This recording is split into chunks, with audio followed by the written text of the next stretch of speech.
आइए सुनते हैं पुरुषोत्तम मास का महाशक्तिशाली मंत्र। ओम नमो भगवते वासुदेवाय।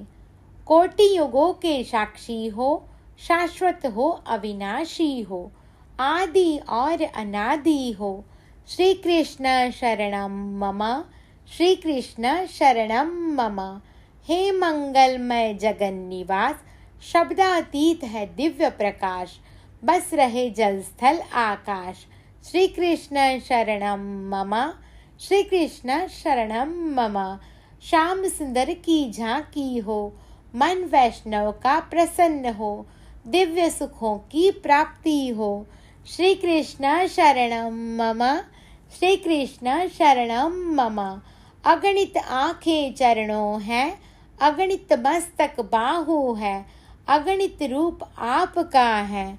श्री कृष्ण शरणम मम, श्री कृष्ण शरणम मम। ओम नमो भगवते वासुदेवाय। राधे राधे।